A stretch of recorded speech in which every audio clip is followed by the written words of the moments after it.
continued detention as unacceptable. Senate makes a strong statement against xenophobia, condemns attacks on Nigerians in South Africa, even as President Jacob Zuma defends his people's actions. A ray of hope for the acting Chief Justice of the Federation faces Senate screening tomorrow. And Nigeria's Amina Mohammed resumes at the United Nations as Deputy Secretary General.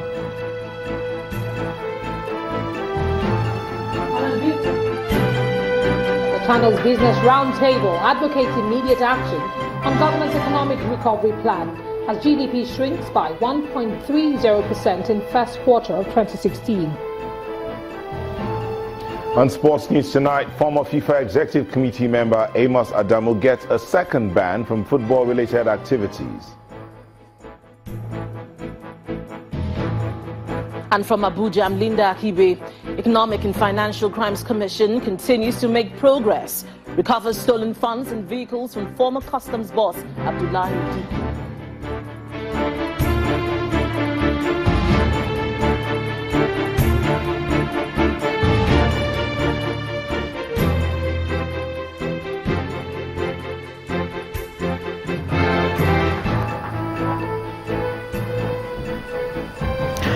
We begin tonight with a joint call by the former governor of the Central Bank of Nigeria, Professor Chukwuma Soludo, and the president of the Lagos Business School, Professor Pat Utomi, for the immediate release of the leader of the indigenous people of Biafra, Nnamdi Kanu. Both men spoke at a media briefing in Abuja under the aegis of the Nzuko Umunna, a group of Igbo professionals. They also condemned the alleged killing of IPOB members of the Southeast and urged the states where the alleged killings took place to set up a panel of inquiry in their various states. We demand for the urgent release of Nnamdi Kanu, his colleagues, and all prisoners of conscience as part of the process of the search for national cohesion and building a new Nigeria. There is a legitimate debate among Nigerians on the Biafra question. And there are indeed many Igbos who, like many other Nigerians, may not agree with Nnamdi Kanu's objective or means. But it needs to be stated, however, that no citizen of Nigeria deserves the kind of treatment that is meted to Nnamdi Kanu and his colleagues. Government has declined to obey the orders of properly constituted courts in Nigeria for his release. Nnamdi Kanu is not above the law, but nor should he be put beneath it. A situation where the state refuses to obey clear and legitimate court orders for his release, and even one of them outrightly ordered for his unconditional release. There is absolutely no reason in a country with a rule of law that he should have been held an hour later than those court orders or even rulings of the court that he should be released unconditionally. Why is Nnamdi Kanu's case an exception? How can you have a secret trial of a citizen in a democracy on a matter that is so evidently civil that the courts have ordered his release? I mean, to talk of a secret trial is to say we're retreating to the apartheid type lager. It should not even be a question raised by anybody. It has no basis at all. The much-awaited process for the confirmation of Justice Walter Onogang as the Chief Justice of Nigeria begins in the Senate tomorrow. This was announced by the Senate President, Bukola Saraki, at the resumption of plenary today. He said that the upper chamber is set to screen the acting Chief Justice. The acting President, Yemi Osinbajo, had sent the name of Justice Onogang to the Senate for confirmation as Chief Justice of Nigeria on February 8th, just 2 days before the expiration of his 3-month acting tenure.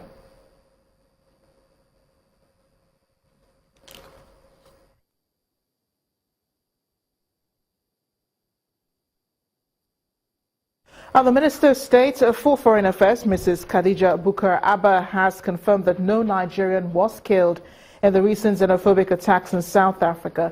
She added that the federal government would be sending a delegation to South Africa to ascertain what the issues are with the aim of finding solutions. This comes after senators strongly condemned the recent attacks on Nigerians in South Africa.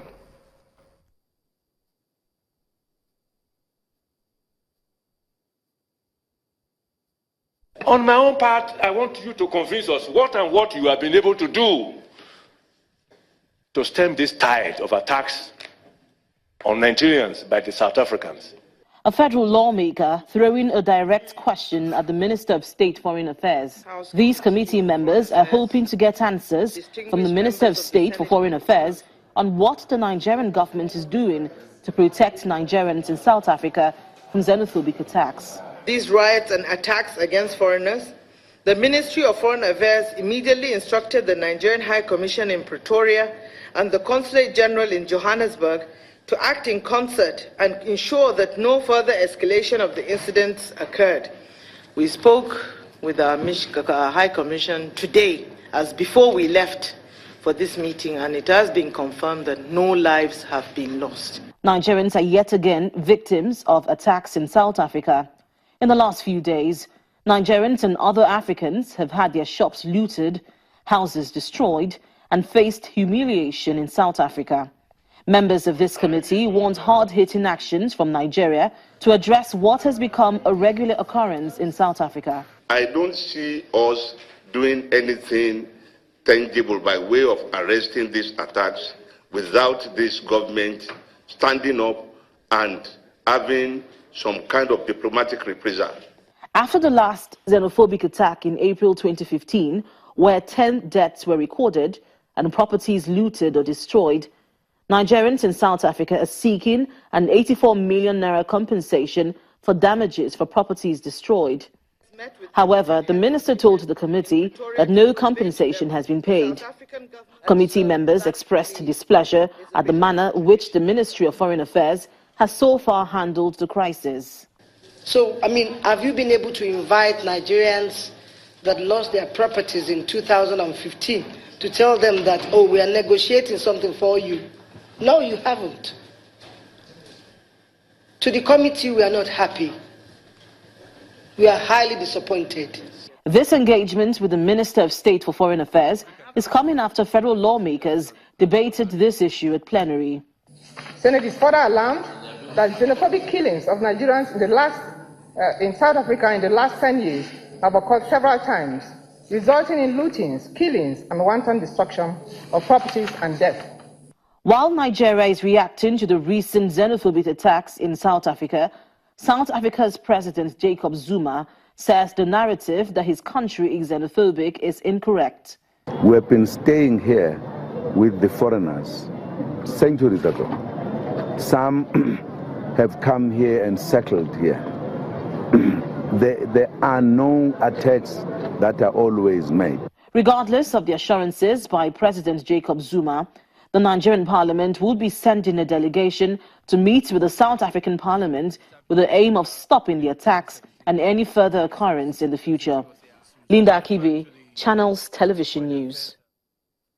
The acting president, Yemi Osinbajo, says the Nigerian elite has a responsibility to ensure that they do something fundamental to transform the Nigerian society.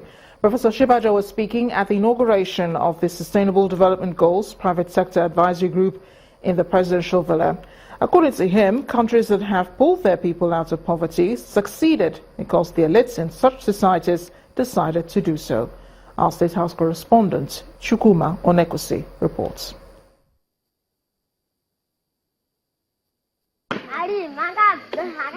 Some of the targets of the 17 Sustainable Development Goals, which have taken over from the Millennium Development Goals, include to overcome poverty, reduce hunger, introduce good health and quality education, good jobs and economic growth. Your Excellency. And for this to be achieved in Nigeria, the Vice President has gathered about 20 captains of industry, the Nigerian private sector, including the chairman of Channels Media Group, for a collaboration with the public sector. For the benefit of our people and mankind.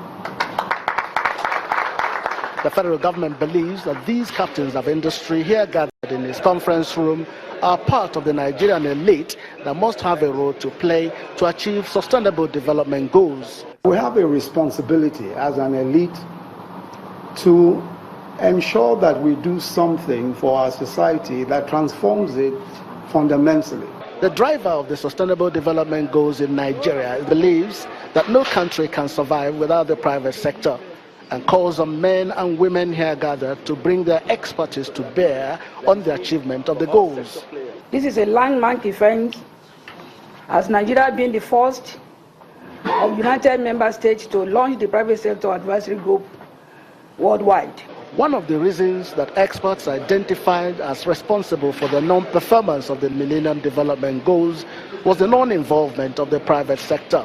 The private sector was merely a donor to the process, but there was a lot of mistrust of the private sector in how these things would be done.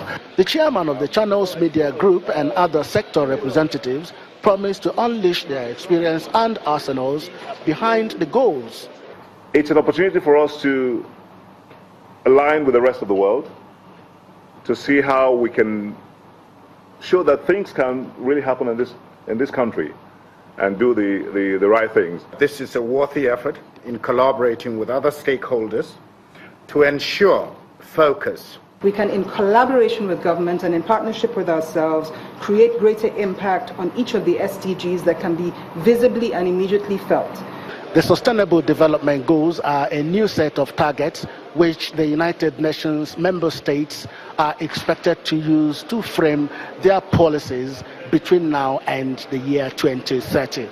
Nigerians are expecting to see the impact the private sector will make. Chukwuma Onwekusi, Channels Television News. It was quite a busy day for the acting president, who also challenged civil servants to be productive and efficient in their work as a way of ensuring positive change in the country. Professor Yemi Osinbajo said this at the launch of the 2017 to 2019 Strategic Plan for Public Servants in Abuja. The strategic plan is aimed at finding innovative ways for ministers and their parastatals to generate revenue for government.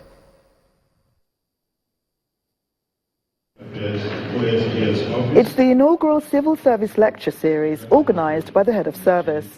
The aim of the lecture is to improve public services, and the guest of honour is the Acting President, Professor Yemi Osinbajo. Addressing the gathering, the Acting President emphasises the need for public servants to be productive and not to use their office for personal gain. We represent an elite in the society. We can complain about conditions of service, we can complain about anything. But we are a tiny fraction of a large population of people. And we are that tiny fraction that can make a difference, not just in our lives, but in their lives as well. If that is seen as an opportunity for personal gain, then we've lost it. We've completely lost it. And I know that the vast majority of civil servants do not necessarily see this as an opportunity for personal gain, but see it as an opportunity for advancing the interests of the large majority of the nation.